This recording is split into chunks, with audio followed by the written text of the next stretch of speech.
بسم اللہ الرحمن الرحیم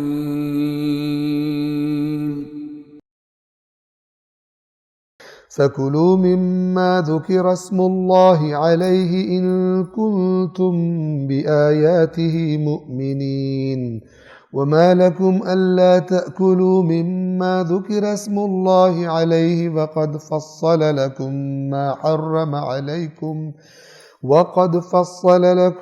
مَّا حَرَّمَ عَلَيْكُمْ إِلَّا مَا اضْطُرِرْتُمْ إِلَيْهِ وَإِنَّ كَثِيرًا لَيُضِلُّونَ بِأَهْوَائِهِمْ بِغَيْرِ عِلْمٍ إِنَّ رَبَّكَ هُوَ أَعْلَمُ بِالْمُعْتَدِينَ۔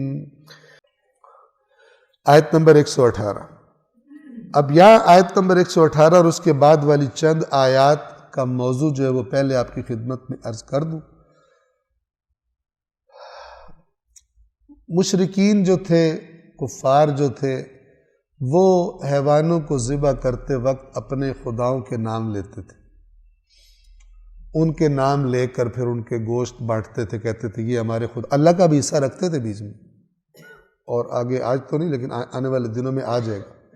کہتے تھے یہ اللہ کا حصہ اور یہ ہمارے دوسرے خداؤں کا، شریکوں کا حصہ۔ تو اگر اب ان کے شریکوں کا حصہ کوئی خراب ہو جاتا تو اسے پورا کر دیتے تھے، لیکن اللہ سے پیار نہیں تھا ان کو۔ اللہ کا کچھ ہو جاتا تو کہتے تھے کوئی نہیں، ٹھیک ہے، لیکن جو شریک بنائے ہوئے تھے ادھر کوئی کمی ہوتی تو اس کو پورا کرتے تھے۔ یہ مشرک کو گویا کہ شیطان کا عادیہ ہوتا ہے کہ اس کو جس کو اس نے اللہ کا شریک بنایا ہوا ہے وہ اللہ سے بڑا ہو جائے۔ یاد رکھیے، کوئی بھی ہستی اگر اللہ سے بڑی ہے ہمارے دل میں تو ہمارے دل میں شرک کا جراثیم۔ اگر اللہ سے بڑے ہیں رسول اللہ، اللہ سے اہم ہے رسول اللہ ہمارے دل میں، مولا علی ہمارے دل میں اللہ سے اہم ہے، یہ شرک کے جراثیم، بالکل صاف صاف کلیئر بات ہے۔ اس کو دیکھنا چاہیے، اس کے اسباب دیکھنے چاہیے۔ تو ان آیات میں اس بات پر تاکید کی جا رہی ہے کہ اے مسلمانوں، تم نے وہ کھانا ہے جس کو ذبح کرتے وقت اللہ کا نام لیا گیا ہو، دوسرے کو نہیں کھانا۔ اب جب مسلمانوں نے اللہ کا نام لے کر جس کو ذبح کیا جاتا ہے وہ کھانا شروع کے، باقی نہیں کھاتے تھے، مردار نہیں کھاتے تھے، تو اب یہ جو پیچھے کہا نا شیطان ایک دوسرے کو وہی کرتے تاکہ تم سے جھگڑے کریں اور گڑبڑ کریں۔ تو لوگوں نے کہا کہ یہ ذرا مسلمانوں کی حالت دیکھو بھائی، جس کو یہ خود مارتے ہیں اسے کھا لیتے ہیں، جسے اللہ مارتا ہے اسے نہیں کھاتے، حالانکہ کہتے ہیں ہم اللہ کو مانتے ہیں۔ تو یہ جو مردار ہے اسے کس نے مارا؟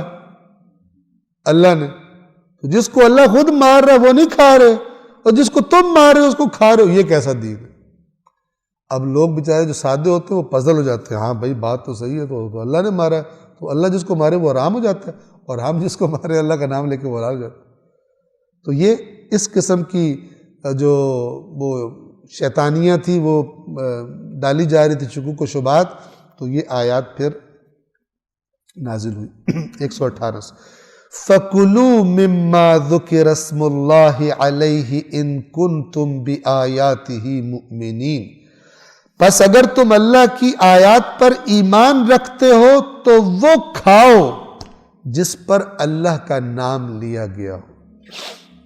119۔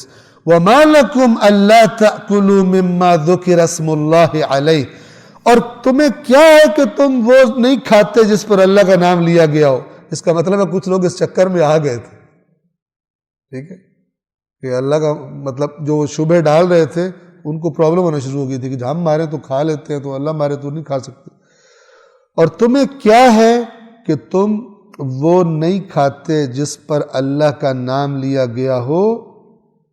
وَقَدْ فَصَّلَ لَكُم مَّا حَرَّمَ عَلَيْكُمْ إِلَّا مَا اضْطُرِرْتُمْ إِلَيْهِ، حالانکہ اللہ نے تمہیں تفصیل سے بتا دیا ہے جو اس نے تم پر حرام کیا ہے، سوائے اس کے کہ جو اضطراری حالت میں تمہیں کھانا پڑے، کہ وہ سور یا شراب بھی ہو تو تم کھا سکتے ہو جب جان بچانے کے لیے چارہ نہ ہو، اور وہ بھی خواہش کے بغیر اور ضرورت سے تجاوز کیے بغیر۔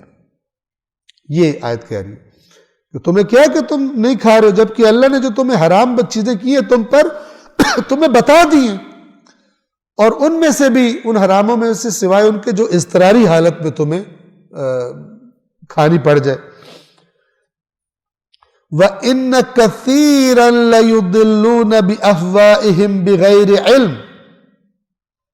اور اب ان کو خبردار جو اس قسم کے پروپیگنڈوں میں آ رہے ہیں اللہ کے احکام کے بارے میں کھانے پینے کے، خداوند عالم سے فرما رہا ہے کہ بے شک یقیناً اکثر لوگ، کثیر تعداد میں ہیں وہ لوگ کہ جو اپنی خواہشات کے ذریعے، اپنی خواہشات کی، اپنی نفسانی خواہشات اور اس پر مبنی آراء سے گمراہ کرتے ہیں بغیر علم، اور ان کی باتیں علم پر مبنی نہیں ہوتی، ان کی خواہشات پر مبنی ہوتی ہیں، لیکن بنا کے ایسا پیش کرتے ہیں کہ عام بندہ دھوکہ کھا جاتا ہے جو سنجیدہ گہرائی سے باتوں کو دیکھنے والا نہیں ہوتا۔ اچھا، یہ یہاں کہا گیا بغیر علم، تو یہاں توجہ فرمائیں، علم کیا ہوتا ہے؟ علم اسے کہتے ہیں، یا پہلے میں اس طرح کہوں کہ ہر چیز جس سے میں سمجھتا ہوں مجھے علم ہے، ضروری نہیں کہ مجھے علم ہو بھی حقیقت میں اپنی معلومات کو علم سمجھتا ہوں، لیکن میری معلومات ہو سکتا ہے غلط ہو، میری معلومات ہو سکتا ہے غلط ہو، لیکن میں سمجھتا ہوں مجھے پتہ ہے، مجھے علم ہے۔ علم اسے کہا جاتا ہے حقیقت میں کہ جب آپ کسی چیز کو اس طرح جان لیں جیسی وہ حقیقت میں ہے، جیسی وہ حقیقت میں ہے اس طرح جان لیں۔ تو وہ ہمارے ایک دوست تھے، وہ ان کے ساتھ ایک مسئلہ ہو گیا، تو وہ کہا کرتے تھے، او بھائی مجھے تو ڈن ہل کی پیکنگ میں بابو بیڑی دے دی ہے، ٹھیک ہے، میں سمجھا مجھے ڈن ہل کی ڈبی دے رہے سگریٹ کی، تو مجھے بیچ میں کھولی تو بیچ میں کیا نکلا؟ بابو بیڑی نکل ہے، ٹھیک ہے نا۔ ایک پرانے زمانے میں ہوتی تھی، اب تو پتہ نہیں ہے بھی کہ نہیں ہے، اشتہار بھی آتا تھا اس کا ٹی وی میں، ہم چھوٹے ہوتے دیکھتے تھے۔ تو یہ اب یہ جو پیکنگ لے رہا ہے یہ کیا سمجھ رہا ہے؟ اس سے کوئی پوچھے تیرے پاس کون سی ڈبی ہے، کہے گا ڈن ہل کی۔ اس کو معلومات ہیں، لیکن وہ علم، یہ کچھ جانتا ہے لیکن غلط جانتا ہے، یہ کچھ اور لے کے پھر رہا جیب میں، لوگوں کو بتاتا پھر رہا کہ میرے پاس فلانی چیز ہے، جب اس کے پاس چیز ہے نہیں، ٹھیک ہو گیا۔ تو علم وہ ہے کہ جب حقیقت کا پتہ ہو، جیسی جو چیز جیسی ہے ویسی ہی پتہ ہو تب علم ہے، ورنہ علم کے نام پہ کچھ اور ہے۔ یہ اللہ تعالیٰ یہاں پہ فرما رہا ہے کہ بہت سارے لوگ اپنی خواہشات سے لوگوں کو گمراہ کرتے ہیں بغیر علم کے، یعنی اپنی خواہشات کے مطابق چیزوں کو ڈھال کے ایسے پیش کرتے ہیں کہ حقیقت یہی ہے، اور سادے لوگ سمجھتے ہیں کہ حقیقت یہی ہے، اور وہ سمجھتے ہیں ہمیں صحیح بات پتہ لگ گئی ہے، دوسرے تو سارے بے وقوف ہیں، حالانکہ بے وقوف خود بن چکے ہوتے ہیں۔ ایک عاقل انسان کا مزاج ہوتا ہے، اگر انسان اکیلا بیٹھا نا، خود ہر کوئی چاہتا ہے مجھے ایکچول چیز پتہ لگے، لیکن جب میدان عمل میں آتا ہے پھر ان معیارات کا، اس کرائیٹیریا کا لحاظ نہیں کرتا، اس لیے دھوکہ کھا جاتا ہے۔ یعنی جس کو بھی بازار میں کوئی چیز خریدتے ہوئے دھوکہ دے دیا جاتا ہے، اس کے ساتھ فراڈ ہو جاتا ہے، اس کی خواہش نہیں ہوتی، اس کی تو خواہش ہی ہوتی ہے میں صحیح لے کر آؤں، بلکہ جو فراڈ کرنے والا ہوتا ہے وہ یہی کہہ کہ اس کو فراڈ لگاتا ہے کہ بھائی آپ کو وہ مال دیا کہ آپ قیامت تک یاد رکھیں گے فلانے بندے نے، اور اس نے یاد رکھنا ہوتا ہے کیونکہ فراڈ ہوتا ہے اس کے ساتھ، ٹھیک ہے، لیکن اس وقت وہ کہہ رہا ہوتا ہے کہ ایسا ایک نمبر مال دے رہا ہوں کہ آپ یاد رکھو گے ہمیشہ مجھے۔ تو اچھے، میں عرض کیا کرتا ہوں، جو اچھے تاجر ہوتے ہیں وہی ہوتے ہیں جو اصلی نقلی مال کی تمیز اچھی طرح کر سکتے ہیں، ان کے سامنے رکھ دیں، وہ کہتا ہے یہ 1 نمبر ہے، 2 نمبر 3، اس کے اتنے پیسے، اس سے زیادہ مت دینا، اس کے اس سے زیادہ مت دینا، اس کے اس سے زیادہ مت دینا، ورنہ نقصان ہو جائے گا، کیوں؟ اس کو پتہ ہے۔ لیکن جس کو نہیں پتہ اس کو ہو سکتا ہے وہ 4 نمبر والا مال 1 نمبر کہہ کے بیچ دیا جائے، پیسے اس سے زیادہ لے لی جائے اور اس کا بیڑا غرق ہو جائے۔ جو علم ہے، جو معلومات ہیں، جو نظریات ہیں، جو عقائد ہیں، وہ بھی ایسے ہیں۔ اور اس امت کے ساتھ مسئلہ یہ ہے، ہمارے ساتھ مسئلہ یہ ہے کہ جس کتاب کو بنیاد قرار دیا گیا حقائق کی، اس کو بہرحال شیطان نے، ہم تو یوں ہی کہیں گے شیطان نے چھین لیا ہم سے کہ اس سے تم نے علم نہیں لینا، میں تمہیں علم دوں گا کہ یاد رکھو گے۔ لہٰذا اگر تم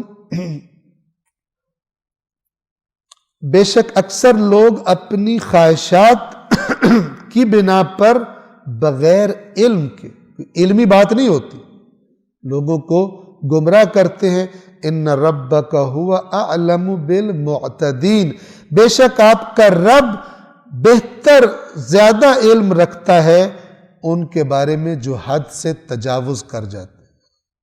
معتدین حد سے تجاوز کرنے والوں کو کہا جاتا ہے۔ صلوات پڑھیں محمد والے۔